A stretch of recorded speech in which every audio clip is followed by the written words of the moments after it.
Time now to get the latest trends in dive retailing, travel, and training with Level Up, the podcast of Scuba Diving Industry Magazine. Now, here's your host, Scuba Radio's Greg the Divemaster. That is me. This is Level Up, the official podcast for Scuba Diving Industry Magazine.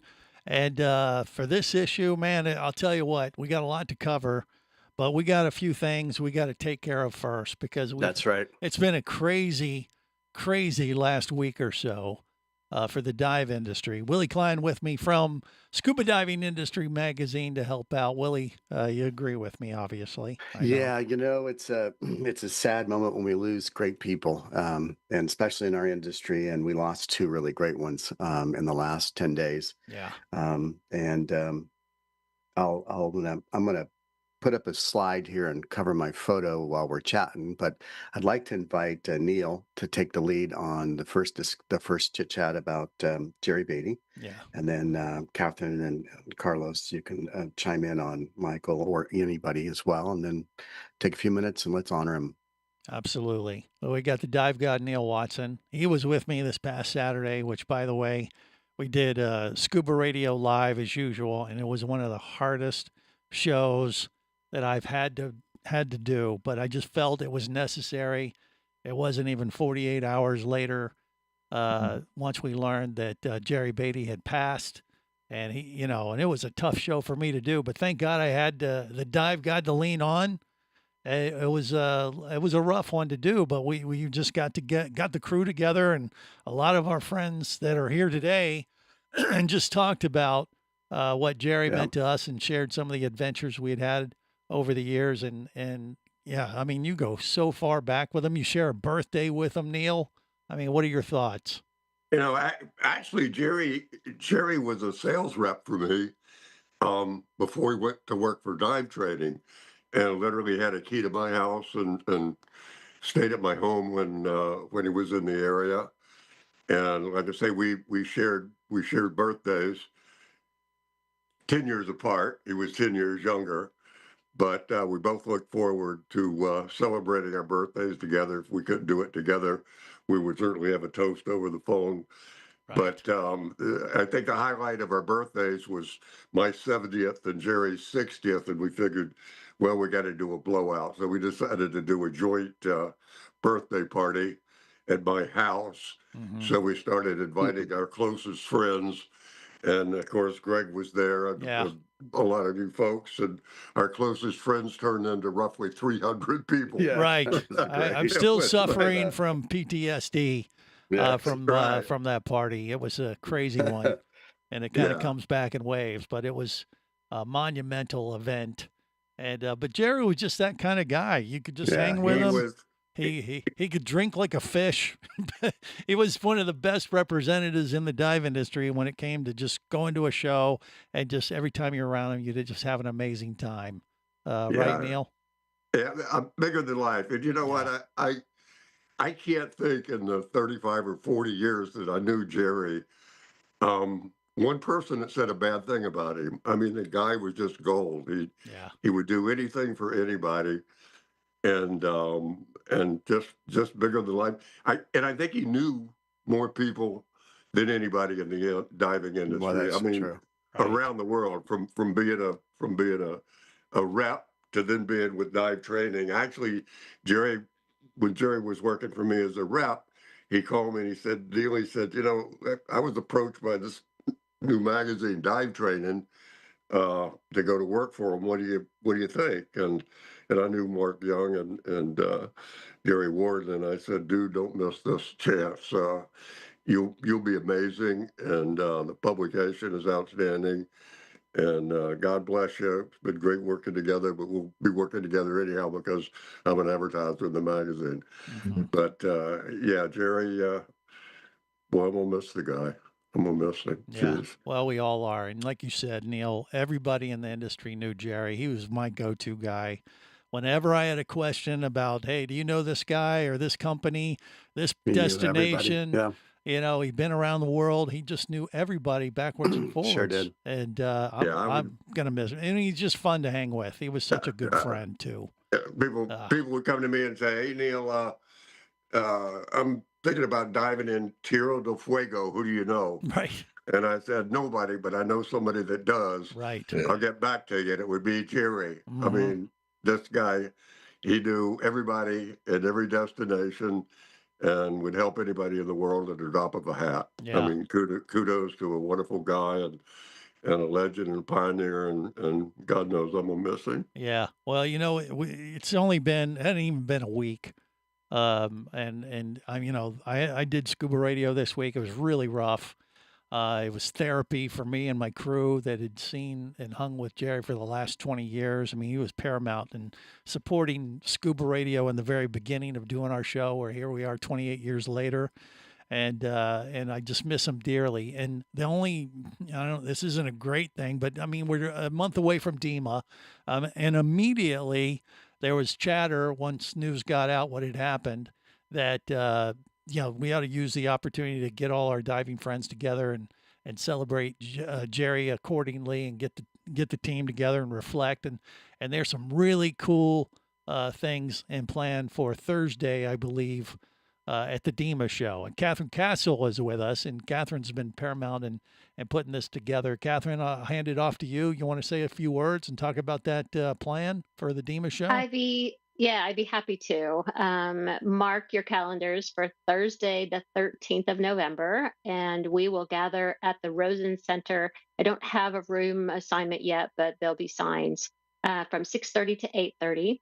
And those of you industry folks that knew Jerry outside of a show floor probably would remember the rum and reggae batik shirts that he wore, and he had a full collection of Hawaiian shirts and other shirts from tropical vacations and tropical trips that he took.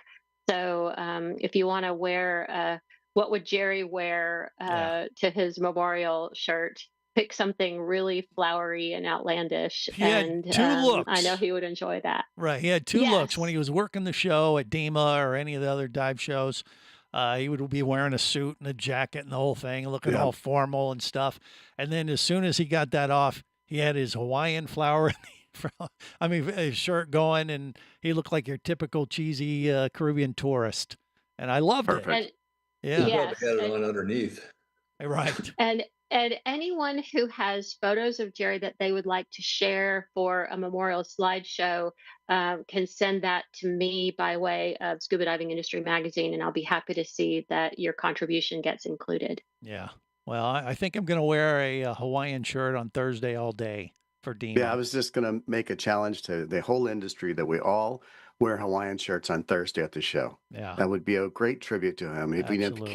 can't make the event, at least it's a nice way of recognizing them. And I think we should need to spread the word, and we're going to try to do it through the magazine. Talk Mhm. about Jerry's Thursday, we're going to call it. Yeah. And you know And what? I might also add, I know we're going to have a quick tribute to Michael Menduno as Mhm. well. Right. So I'm going to throw the gauntlet. If you knew Michael, you knew his socks.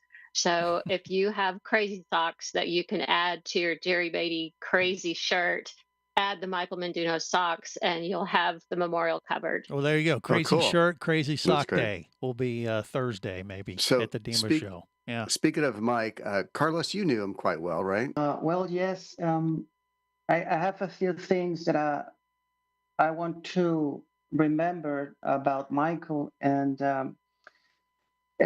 one is his laugher, which echo the room whenever you talk to him. And the other one is he was like a child. He always sparked his eyes with curiosity every time that you talk to him about whatever science diving. And but his true passion, his true north was diving. To Michael, diving was a convergence of science, spirit, and serenity. And let me tell you, in his own words, it's got human spirit, the spirit to explore. It got zen, those moments where you're just in the zone, on the water. It got science, it got technology, certainly encompasses all these aspects. And that's Michael's word. And the other thing that I can tell you is that His journey was incredible. He did a lot of stuff. Michael's path to journalism was winding, marked with courage and reinvention. He also worked with the Senator Stephen in Washington, D.C., exploring the intersection between technology and policy. He joined Timeshare, a pioneer cloud computer, and then on a citizen science project at the University of Stanford, he discovered diving beyond recreational diving. And then he did a piece of writing that nobody wants to publish it. So, after being rejected by the mainstream magazine, Ken Lois from Discovery Diving in California published his history. The first article inspired him to create a newsletter to discuss conventional diving practice and share insight with the diving community. From that leap of faith, AquaCorp was born. So AquaCorp wasn't just a publication; it was a movement. Michael saw the rise of technical diving as a revolution, as disruptive technology reshaping underwater exploration. He devoted himself entirely, saying, in his own words, it seems like the most important thing in the world to me at that time. And That's beautiful. those, Very nice. Yeah, and those who following, it was. That's amazing. Thank you. Right. Yeah, you know, and the fact. Just one more thing. One more thing. Go ahead. Just one more thing. Michael was a wild Mustang, and he always laughed to me. He owed me a beer, and my son, who plays the battery, the drums, he wants to play with him, but right. Sadly, no longer. Yeah, he was a musician. I saw that on Facebook, and you know, I didn't hang with Michael too much.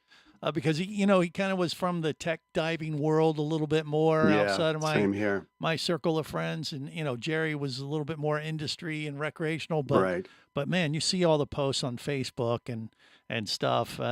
He had a huge impact on a lot of people in the dive industry. So our hearts go out to his family and friends as well. So it has been a tough week.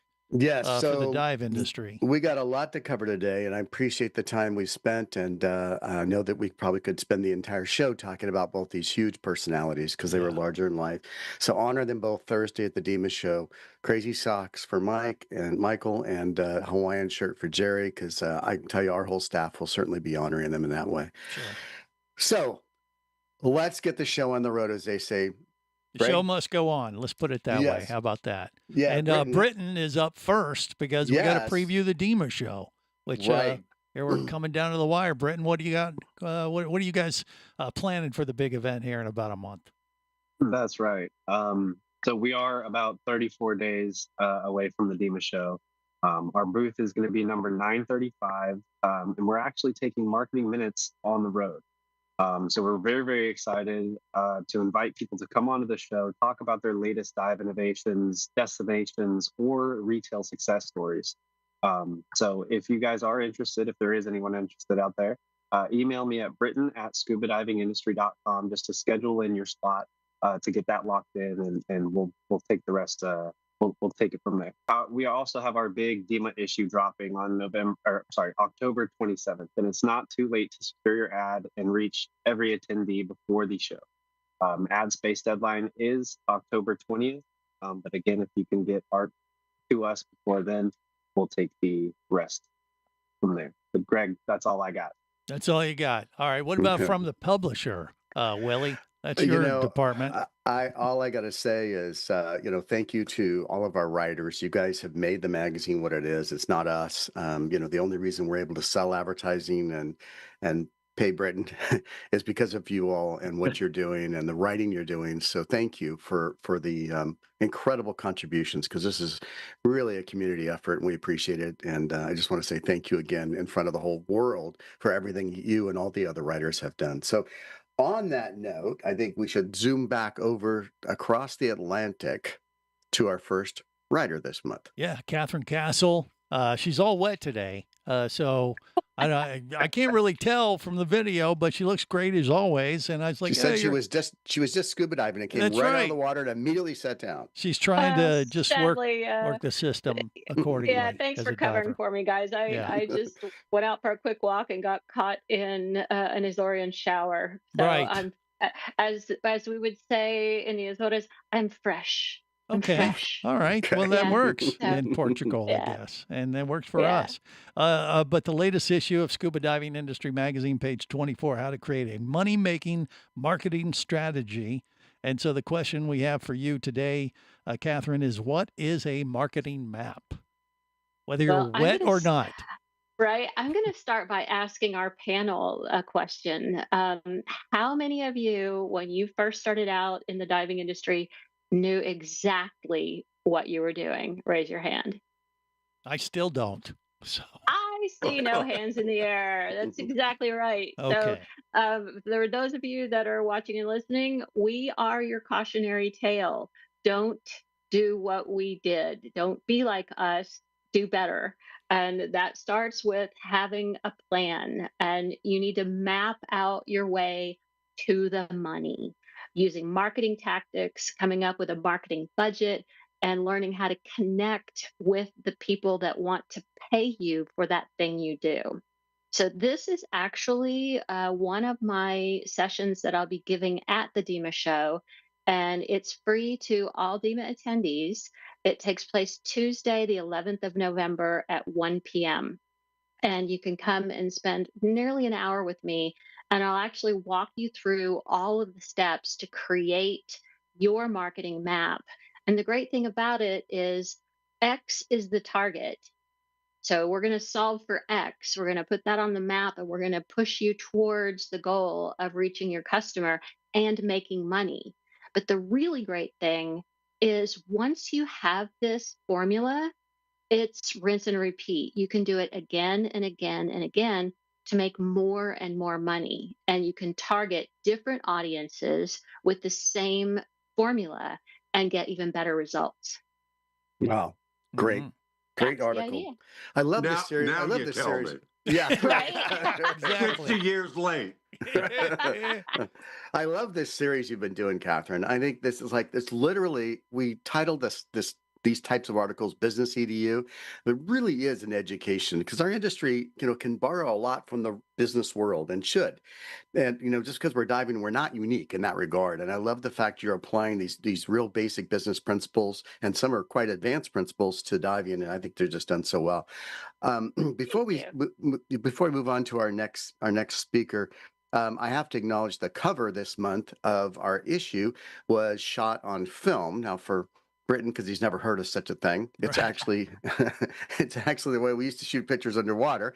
It was shot on film in 1996 in Thailand by Al Hornsby, and Al and Dan and I were in a conversation with a common client we were working with, and this particular manufacturer misunderstood what an instructor said once to their daughter in training that led to an article he wrote last month and led to partly of what Dan wrote this month. So I want to bring that up, that it's amazing. Al's article, and they both have a really great symbiotic relationship with the articles. They don't even try to coordinate, but many times they work together. And in this case, last month was a misinterpretation of what was said by the instructor, which comes directly into what Dan's article is about when it deals with safety stops. So I just wanted to set that up first. So go ahead, Greg. Introduce our next one. Well, that would be Dan Orr we're talking about, of course. And on page 7, the article is to stop or not to stop. That is the question. And the question is, when is it appropriate to skip a safety stop, Dan? Yeah, it's a good one. Yeah, I mean, it's really an issue. I mean, I do these webinars on diving safety topics, and almost every one of them, there's a question about safety stops. What happens if I don't have enough air to complete my safety stop? What happens if I have to rescue somebody and I miss my safety stop? And then, as William was talking about, the person we were dealing with was talking about missing the safety stops. And there are situations where you need to. In fact, it actually is a safety stop. It is not a mandatory stop, but it's something we should make, because back in the 1990s, a woman named Donna Uguccione was able to demonstrate that people who did a safety stop had a lower amount of intravascular bubbles as compared to people who didn't do a safety stop. So that really brought back the fact that it really is something people should do. But if you have an emergency where you're running out of breathing gas, you have an emergency where you need to get to the surface because you're helping in a rescue or some other situation, you can skip that safety stop because, again, it is a safety stop. Right. If you run out of air, it's not going to be very safe. Oh, not Not at all. Not at all. Yeah. Yeah, that's a bigger problem than the bends, by the way. It Good would point. Good point indeed. That's a great article, Dan, and thanks for tackling that, because I think sometimes we always say, because every diver that goes to a resort anywhere on the planet, they don't say it's optional. It's like everybody has to stop 15 feet, and even that was kind of what the dovetailed into what Al wrote about was that, instructors and dive staff has to mind their words because it is a suggested safety stop. It's not required. Yeah, because there are people who really think that it is a mandatory Yes. stop. Everybody has Yes. to do it on every occasion. And it's a good thing to do, of course. But Yeah. if there's an emergency going on, you don't want to risk your life just to do a safety stop. So, and let's do a quick poll. Raise your hand if you've seen a diver at a safety stop on somebody else's alternate air. Oh, yeah. Mm. Almost everybody. Yeah. Again, that's the psychology, the mentality. They'd rather put themselves in a potentially life-threatening situation than just surface. Yeah. Right. Well, good stuff as always, Dan. Yeah, thank you, Dan. Now we go from the beautiful western slope of the Grand Teton Mountains, because I was so fortunate to actually be able to see where Dan lives and eat his food. Betty's food actually was fantastic. And then we went to the giant park, the Grand Tetons Park, and then the big one I get mixed up with Yellowstone, yeah, where we saw Kevin Costner. No, we didn't, but anyhow, it was really cool. So we're going to go to California, Right. to our good buddy Gil, and Gil Zeimer has started this cool movement, and I got to say I really like it, and it's gonna take a few more years, but I'm pretty sure this is going to become something really big in our industry. So I'll let you bring him in there, Greg. Absolutely. Yeah. Page 30, celebrate Blue Friday 5.0 and leave Black Friday at the mall's the name of the latest article. So what's Blue Friday? How did it start, Gil? Tell us. Well, thanks. And hello, everyone. I'm wearing black to mourn our fallen brothers. Getting all verklempt. Anyway, seriously, Blue Friday started 5 years ago when one of my dive buddies at Marin Scuba Club took his son diving the day after Thanksgiving instead of going shopping. His son just got certified. They went down to Point Lobos, Carmel, Monterey area, got in the cold water, but they loved it. And Ken said, I love this. Let's do it every year. So that year there were a handful of divers, him and some buddies. The next year was like 10 divers. Last year, I think we had about 30 divers worldwide. And this year, hopefully we're getting over the hump and getting more global recognition. Both through this article, I just aligned myself with Coral, the Coral Reef Alliance. They made a presentation to my dive club a few weeks ago. I followed up with them. I said, I want to do some pro bono writing for you. That led to an article that was published Tuesday in their newsletter worldwide about Blue Friday. They're endorsing it. And then yesterday, through a mutual friend of Coral's and mine in Roatan, Natalie Schumann, who we've had on the show, who has a Patty Eco Center, she hooked me up with two people from the Green Fins Initiative in the Philippines. And the three of us had a call last night, and they immediately started nodding their heads. They said, we love this for our 400 operators globally who are going to endorse it. So we're going to create a Blue Friday toolkit for them all to use. I'm going to write some subjects for titles for blogs and social media posts, and it's taking off. But if after this call, I'm going to send everyone a few emails or an email of what you can do to participate. Neil and Bimini, we need people. I don't have anyone in the Caribbean except for Roatan and Western Mexico. I don't have anyone in South America or Africa or Asia except for the Philippines. So I want to broaden our fin print worldwide this year and make it grow exponentially each year with going diving on the day after Thanksgiving. I can't go anywhere, but I'm going to drive 5 miles to my dive shop's pool and go diving that day. Cool. Jeff Bosnick's going to go in either LA or California or Florida, and I've got other friends going other places. So, And he challenged Brett and I to get in our pool in November. November in Dallas. Okay. Is it Neil, here, though? that's like going in the ocean in Fort Lauderdale in January. Okay, you understand. I know. So everyone, go to your local pool, take a bath.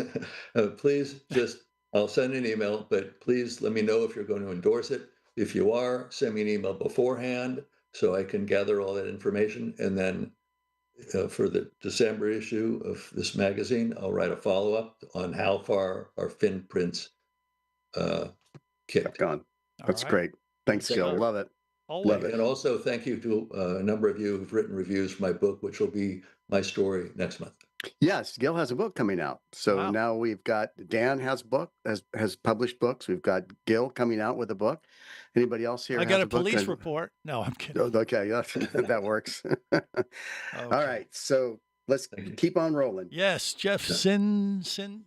Cinciripino, There it is. yes. Rocky Hill, Connecticut, with us once again. Page 16, heading to DEMA. The question's not correct, but the title is. Wait, the title of the title is heading to DEMA. Here are some no-fail tips for retailers. And so, what do you got for us? What can you share at this point, Jeff? How about that? Hey, thanks for having me. And as always, Blue Friday sounds really great. You just hope that everybody who does Blue Friday remembers Small Business Saturday and heads over to the dive shop to fix all the gear. Yeah. Does that make it Black and Blue Friday? I don't know. There you go. Maybe a little bit. Blue and Black Friday. Get that Small Business Saturday going.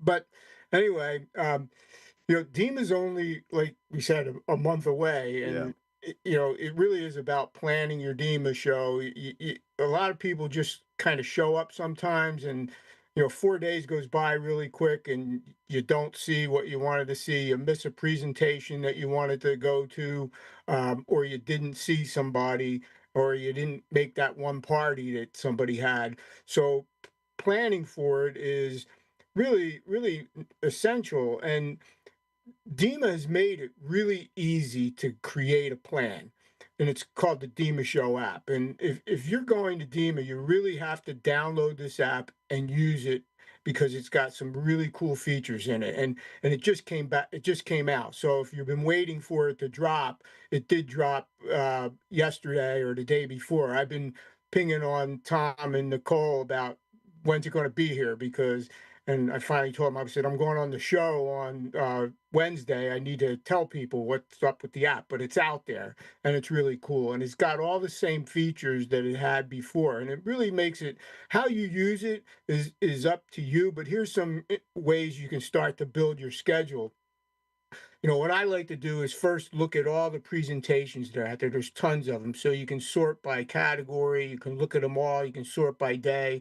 And if you just click on the and star it, it automatically adds it to your schedule. So you start to have a schedule. And then if you click one that says it's at the same time, it gives you an alert that there's a conflict. So you can then readjust your schedule. And remember, some of these presentations have multiple sessions. So if you don't see one, you might find it another day. So you can start to build your schedule around the presentations that you want to see. And then I know Tech is going to talk about a lot of the stuff around the reasons for attending DEMA, and some of those are to meet with your suppliers or your dealers or your vendors. So you'll want to make sure you have those appointments locked in and on your calendar, because there's nothing worse than going up to a booth, wanting to talk to somebody, and nobody's there to talk to you about what it is the information you want to get. So you start putting that into your calendar. And then what I like to do is I like to go through the exhibitor list. And you just see it. There's 500, 600 exhibitors. There's everybody there. So you start to see, who are these guys, or what are they offering? Look at, there's links to their website so you can see what they do. And then, boom, I star those guys so that I know that those are some people that I want to see when I'm at the show. And I can look at them and have them on my list. And when I'm done with meeting them, I just click off the star and I know it's done. And you can put notes in there so you don't have to fumble around with your notes on what the vendor said or anything like that. So it really is creating that plan so that when you go to DEMA, you have like Cathryn mentioned you need a map, you need a plan. Here's your plan for DEMA, so you get the best out of it.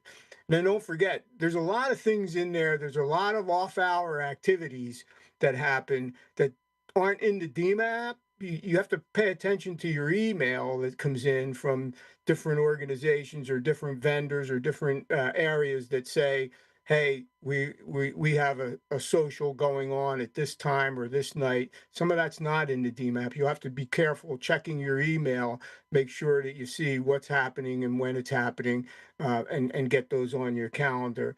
So DEMA's made it really cool with the DEMA app. The other thing is it'll ding you when something's happening, especially when happy hours are going on and stuff like that you don't want to miss. So go ahead and the DEMA app is like essential to me anyway. No more do we have to run around the floor with that paper trying to figure out where we're going and that sort of stuff and losing the paper.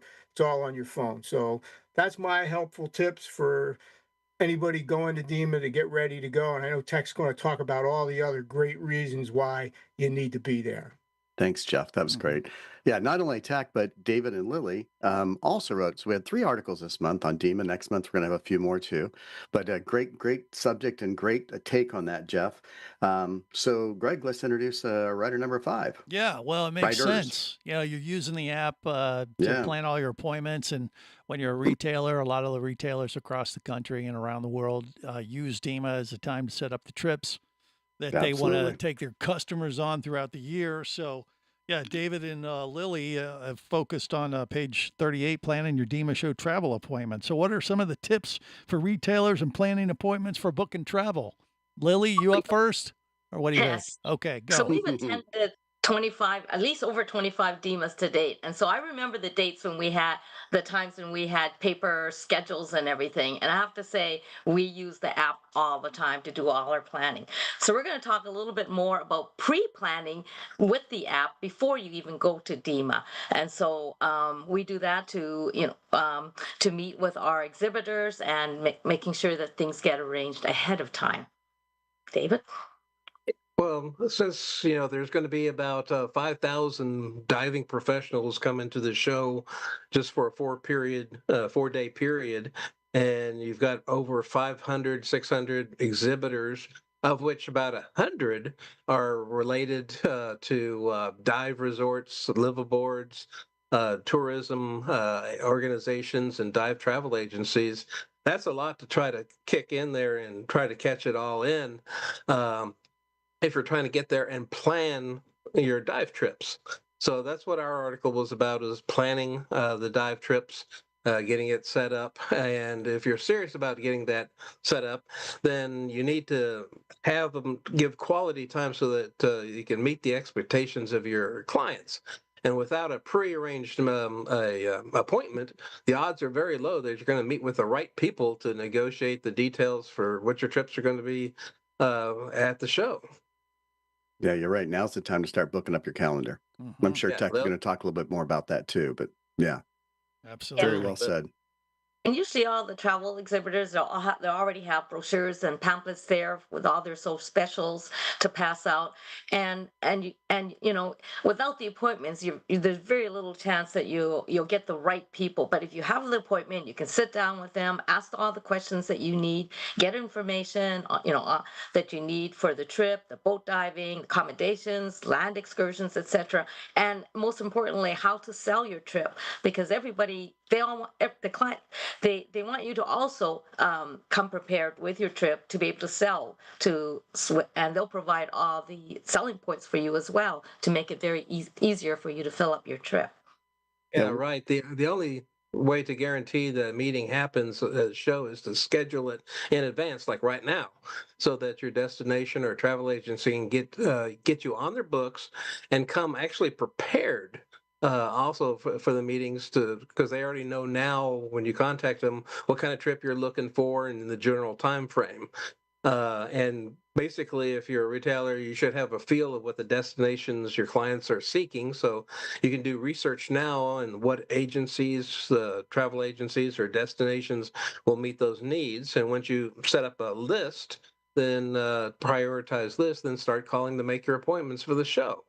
And once you get that set up, then use that app and put it on your schedule. And the app also has a map of the show floor too, so you don't have to get lost.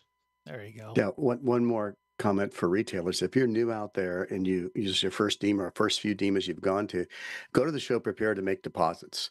You'll find the best deals usually of the entire year will either be now in the pre-DEMA specials or the at show. And many times some exhibitors, and especially travel, won't tell you. They'll save their at show specials for the show.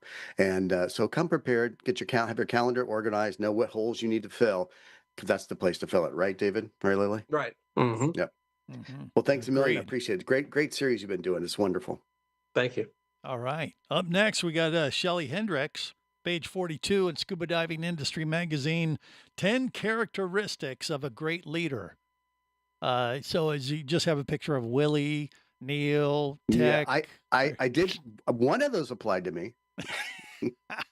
I'm a human. There we go. Okay. All right. Well, Shelli, what do you got for us? What do you think? Yeah, well, I'm often asked, are leaders made or are they born, right? Are we born with leadership capability or is that developed? And the reality is both, right? We all have things that we're born with that can further be developed. And also we can learn these skills. So everything listed in this set of characteristics, the 10 that I've named in the article, are things that you might have naturally as a strength. And you can also take it to the next level. And so that's the work we do at Blue Horizon Solutions. So anyway, the 10, I'll give you highlights and you can read more in the article. But first of all, leading by example. Do you do the thing that you're expecting of the people around you, right? Leading by example. Taking responsibility is one of those characteristics of a great leader. These are things that differentiate good leaders from those who really are memorable, like the folks that we were remembering earlier today. Envisioning the future. If you really don't have a vision of the future, how can you lead people? So how can you expect people to want to follow? So envisioning the future. Creating a plan, as Cathryn talked about also. Communicating effectively. So once you have that vision of the future and you have a plan in place, how well do you communicate it to those around you, the people who want to follow you perhaps, or don't know that they want to follow you? But how do you enlist those followers? Motivating your team. I talk to a lot of folks in the show floor around motivation and inspiration, which are these two, a couple of the characteristics as well. So motivating people, getting people to do the actions or do the work and level up their performance for the business as well. Developing talent. A lot of the conversations I have at the DEMA Show are on succession planning and preparing the next generation of leaders for my business. How do I identify who are those leaders and things like that? So putting together a development plan for who are those up and coming leaders that might be generational leaders in the future. So I can help you put together a strategy around that as well. So once you have the team in place, you've motivated them, you're starting to develop their capability. Are you inspiring confidence? How do you inspire people to feel good about, yeah, this is the right direction. This is a good direction for our business, and I want to be part of that.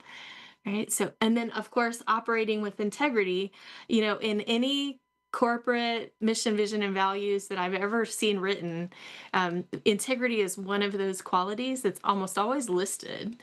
It's not almost always embodied, but being able to operate with integrity and demonstrate that and being known as somebody who operates with integrity is a huge quality of a great leader. Most of them I agree totally with the exception of the first one, because, you take someone like Neil Watson, and I respect him 110%, but there's no way in hell I do the crazy crap he's done over there. You wouldn't follow him to 437 on air. Right. That's awesome. I used to have a tank sleeve. Yeah. And it said on it, if you can read this, you're too damn deep. Right. For anybody following. 437 feet on air. All right. And the last one, which is kind of what this podcast is all about. Yeah, well, and it's a good embodiment of it, right? Yes. Dealing with chaos. So this is one of those qualities that you may not recognize in yourself or others until you have lived experience with it, and that's that dealing with chaos, being sort of unflappable or unrattleable, if you will, in those moments when stuff hits the fan or things change on a dime or someone comes up to you and snags your secondary right. So what is it that what do you do to handle when life is happening that is chaotic, markets change, you can't get the equipment in your shop that you need in a timeline, all of those things, funding might be limited, whatever the chaos looks like for you. Who do you want to be in that chaos? How do you want to show up as a leader? Those are all great. Yeah. So I want to make a challenge to you. Use the app and book Cathryn's seminars. They're fantastic business seminars. And same with Shelli. She has 3 planned. Dive deep in leadership development, which I think is fantastic. If I had time, I'd go to all 3 of these. Mentoring a talent strategy for your dive business and the art of the upsell. This is so important. We actually had Jen Adams, which is the manager of a scuba shop here in Frisco, Texas, wrote an article specifically about the art of upsell. And she didn't call it that, but she called it how that so many people come in that are dive shop employees have preconceived notions when someone walks in. We all do it, but you kind of, that guy can't afford a $900 regulator. No way, and talking about how breaking those barriers. So I bet this can be a fantastic seminar. So use Jeff's advice, go to your app and star those appointments so that you know when we're going to be coming up. So Greg, now we go from sunny Arizona to beautiful North Florida. Right. Tec has had his own series of podcasts for years. I think you're probably one of the original podcasters in our industry. League of Extraordinary Divers, I think you called it. And then you have done some other ones. If you go to this website, Scuba Guru Academy, you can find a ton of his videos. But most interesting, Tec has authored an entire education course for the Divers Alert Network. And if you go through his course, you get a discount on your premiums for insurance. So it's really well done, Tec. And he took a tackle at, I'll let you bring him in there, Greg. Well, page 34 in Scuba Diving Industry Magazine, top 10 reasons dive pros should attend the DEMA show. So tell us what and why pros need to attend DEMA, Tec. I've covered some of the bases, but I know you have a few more. Yeah. We all have our reasons, right? But, we've been in the industry enough that we've heard so many people that say, oh, I'm not going to go to the DEMA show. I can't afford it, or I don't want to leave my business behind. And, there's all these excuses. But there's a reason that most of us have been going for decades to the show, and it is the value. And when you start to do a cost-value trade-off and relationship with it, I believe that the DEMA show is an exceptional value.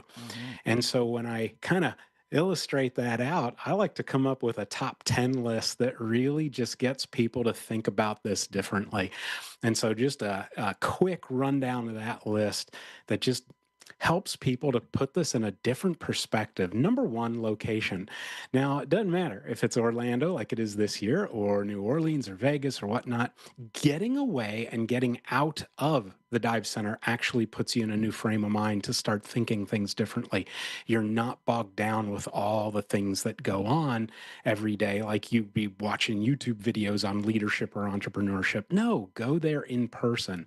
And then, of course, you can have all kinds of fun in Orlando too, Disney, Epcot, Universal, whatever. Get in some nightlife while you're there as well.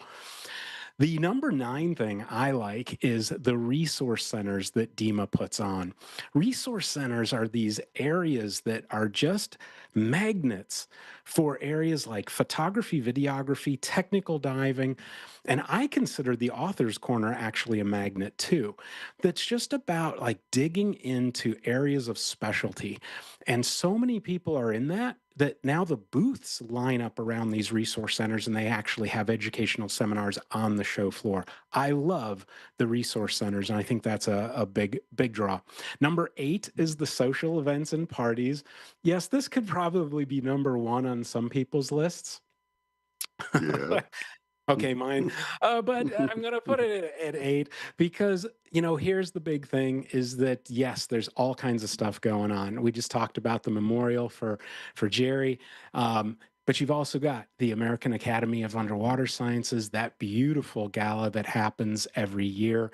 We've got the Dan party, the Patty party, the SDI, TDI, PFI party. It just goes on and on. And so these are great opportunities to get off the show floor and then socialize. And if you really want to be crazy, go to the host hotel bar and have rum with Neil and Greg. Yep. Yeah. Actually, it'll be bourbon for me, just for the And record. it gets ugly really fast. But anyhow. That's great. Number 7 is DEMA sponsored seminars. This is where DEMA goes out, and so many people on here are part of the DEMA board or have been part of the DEMA board. And kudos to you for the committees that are put on to hire great teachers. These folks are individuals that might not even be in the diving industry, but they are experts in their field. And we've got people in business, in marketing, in social media, and on and on. And then we've even got the rock stars, some of which are on this call as well, that come in that are both on the diving side and on a specialty area. So those DEMA sponsored seminars are fantastic. And then you've got number 6, the exhibitor sponsored seminars. So all those 500 exhibitors that David was talking about, they have the opportunity to have some speaking time.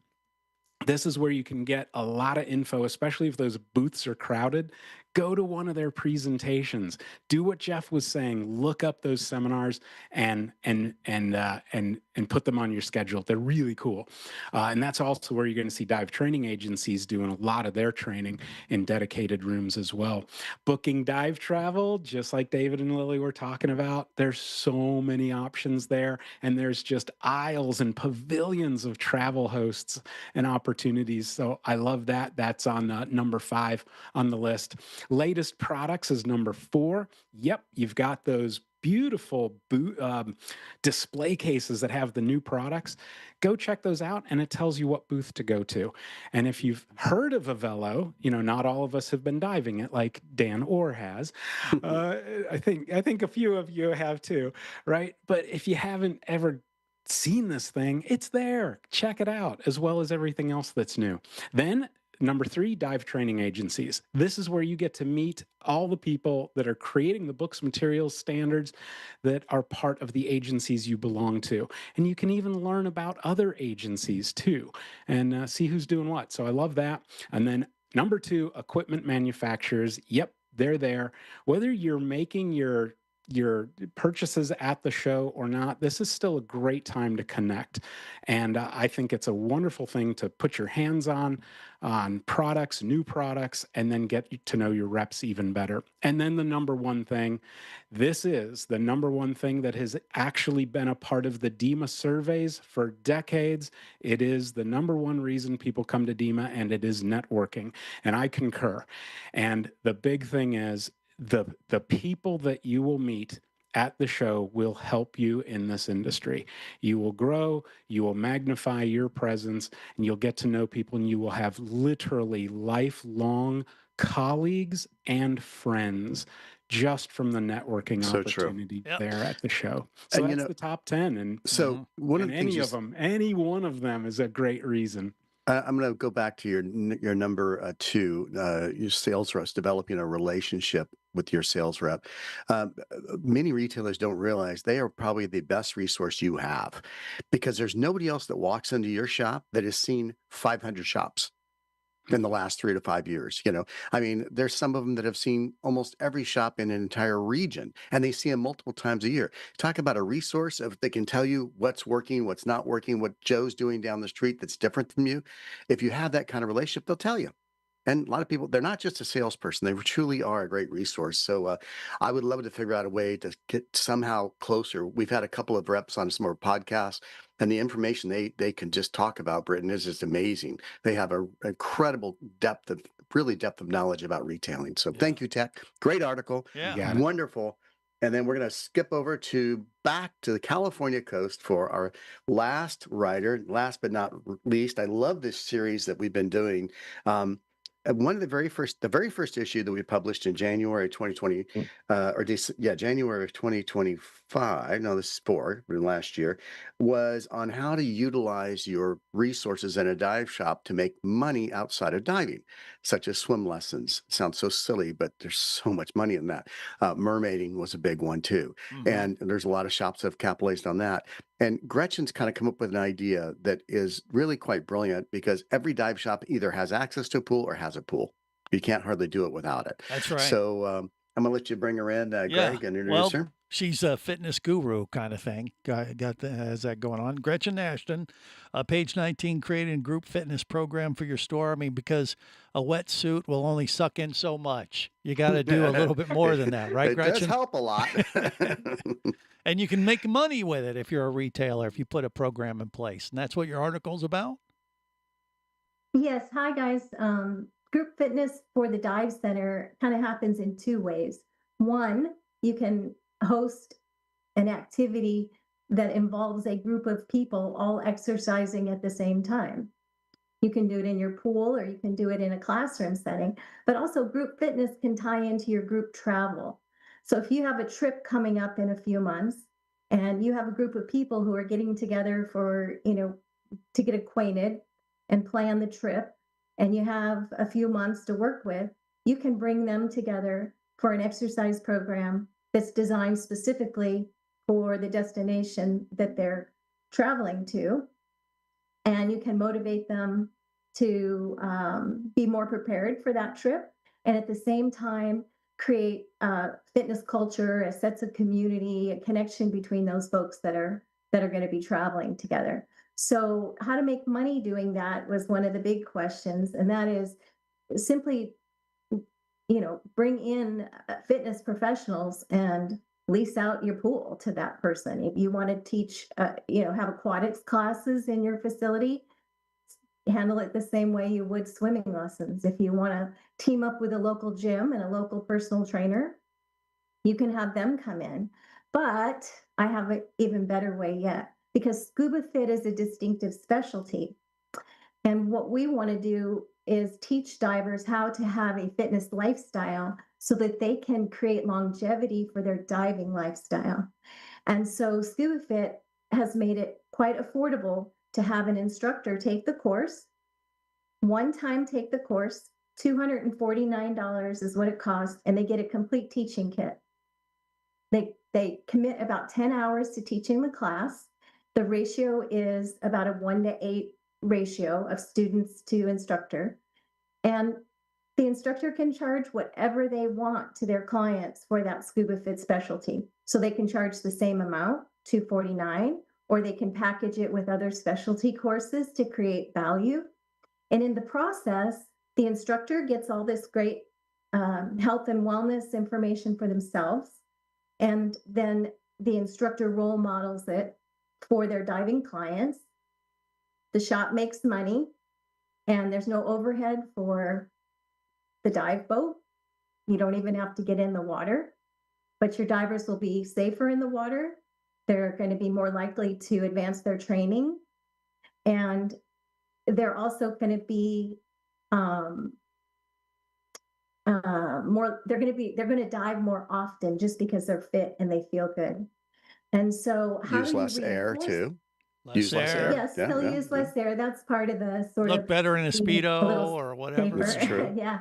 So, and then maybe we'll talk about this in the future, William. There's ways to reinforce that. Once you have your divers certified with the ScubaFit specialty, then how do you keep them going? How do you motivate them? And so ScubaFit has some models for incentive programs too that tie back to the equipment side of the shop. So I'm going to add to what Gretchen's saying. This article stemmed from a conversation we had on the phone. And I said, if I had a dive shop and I had a pool and I had a group of 20 going to Australia or the Maldives or something like that, and we had a nice long lead time, wouldn't it be cool to put together a twice a week workout that you did in the pool, leading up to that trip. So everybody, number one, gets to know each other. So it becomes very social. But two, they're going to be in better shape for the trip itself. And that's kind of what started this whole concept. So next month, she's writing a wonderful article with the assistance of Gil on how dive computers measure your underwater activity, because it's very different, called wearables. So interesting, and other types of wearables that you can wear in the water to gauge your underwater fitness. So thank you, Gretchen. Great series, innovative stuff. And you're not new to the business, but a lot of dive shops don't know about how to utilize their resources in something like that. I guarantee that probably the average dive shop, out of a 12-hour day, their pool sits empty for 9. Right. I wanted to just share quickly, I think Tec is one of the early folks that completed the ScubaFit specialty. So he's a ScubaFit instructor. And also we have a new gal who completed the course out of Florida in the Tampa area. If divers are looking for an instructor that has already certified in the ScubaFit course, because they'd like to participate in it, we have a directory of instructors around the country and around the world, actually. Very great. Excellent. Thank you, Gretchen. Well, next up, Willie, wait, you got a from the publisher thing. So this is me, actually, and I have 2 or 3 things, but I'm going to make it really brief because we're right on time, actually, believe it or not, everybody. But last, one of my other cowboy hats I wear here in Dallas is I'm executive director for the Cayman Islands International Scuba Diving Hall of Fame. And I started last year as my first year, and this is the first class that I was involved on the induction process. And I talked to the Bahamas government, and they were absolutely game for inducting an all-women class this year. So I'm very honored that we were able to induct the Women Divers Hall of Fame, which was represented by Mary Conley and Bonnie Toth, Michelle Cove, which was Stuart Cove's ex-wife, of course, Ann Hassan, which Ann and Wayne originally started Aggressor, that now, of course, is run by Wayne Brown, and Rosalind Lunn out of the UK, which she is the Michael of the UK. She was such an early pioneer in tech. She had her own tech conferences in the UK, and most people don't even know she exists in our industry. And yet she is just an absolute pioneer. She is the only woman, I believe, that works for health and safety in the government that monitors diving for the military. So anyhow, those 4 women received it. There was 4 local honorees that were Cayman people. Thank you. They all deserve a round of applause. It was wonderful. And applause to the government for taking a bold step like that and making a statement. The early pioneer is a woman that's been overlooked in almost all of our history in the dive industry. And it was actually the very first woman scuba diver. Can anybody guess who that is? Jacques Cousteau's first wife. Okay. Simone Really? Cousteau. It was Simone, huh? Okay. And Jean-Michel delivered a beautiful, unfortunately he wasn't able to attend, but a note that was read by Stephen Broadbelt, the chairman of the board for the Hall of Fame. And he verified what I suspected, because Jean-Michel had written a book called, if you want a great read, it's called My Father the Captain. And it is an autobiography basically of his life. And the most fascinating part is talking about the early years in Marseille. When his dad would come home from the Navy from work, they had 4 sets of this new aqualung thing he invented. And for the afternoon activity, the family would walk out of the backyard, down the steps to the ocean, to the Med, and they would go diving. First diving family, first diving woman, first diving kids, everything was Jacques Cousteau's children and wife. So she was honored as early pioneer, which completed the all-women class for 2025. So that's a great article. It's in the magazine. I read a few other articles too in there. There's a great from the publisher, and there's a business article about, I'm doing a series on comparing marine life to business principles and practices. So we've covered sharks this month, we've done turtles, and this month is octopus. We've done a bunch of different ones. So we're continuing this month with it was turtles, I think it was. Yeah. Anyhow, that's all I got, Greg. I mean, it's going to be it's a great issue. It's bigger than our normal issue. Jam-packed. We're on the way. Yes. On the way to DEMA. The DEMA issue, as Britton says, comes out at the end of the month, right before the DEMA show. There'll be a printed show directory in there. There'll be a bunch of seminar lists. And of course, we will have all of our writers that have any kind of seminars. We're going to list them as well. So anybody have any closing comments, since it's kind of a semi-serious podcast, because we started out talking about some industry greats that we lost? Anybody else have any comments they'd like to close with? Gil, what do you got? Well, it's a comment to Shelli about leadership, but the opposite of leadership is mediocrity. So there's a famous quote by Joseph Heller, who wrote Catch-22, and I love it. It said, "Some men are born mediocre, some achieve mediocrity, and some have mediocrity thrust upon them." Oh, there you go. That's great.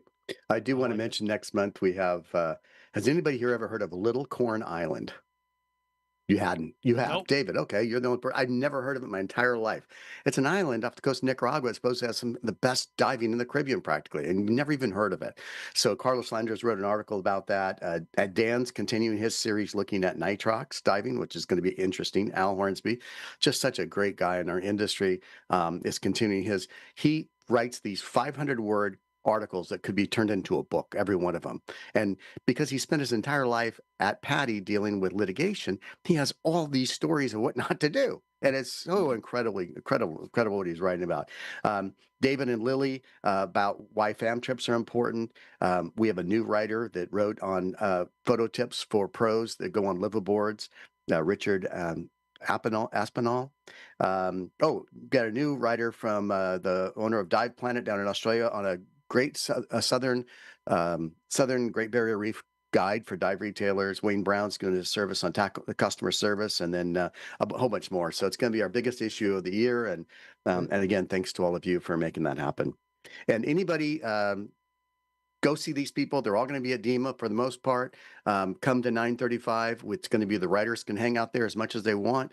There'll be free beer. There'll be free wine. There'll be free sandwiches. No, just kidding. But we're going to be there. So don't be late, because each morning the show opens at 10 a.m. Oh, and go to Greg's warm up every morning at 9:30. We're going to be doing a little segment. That crap load of stuff this year. Ton once of stuff again. this year. It's unbelievable. He's got prizes and liveaboard stuff and unbelievable gear, everything. And we're going to be doing a little kind of recap every day. Britton's going to be shooting it. Britton and my youngest June are going to be there at the show. So we're going to have the whole on the road production crew there. And so see his warm up. It's great. It's a good time. Good to connect with people in the dive industry. That's what DEMA is all about. On that note, we will wrap it up. And make sure you check out Scuba Radio every Saturday, 3 to 5 Eastern time. Till next time, remember, it's always better down where it's wetter. There it is. Okay. This has been Level Up, the podcast of Scuba Diving Industry Magazine.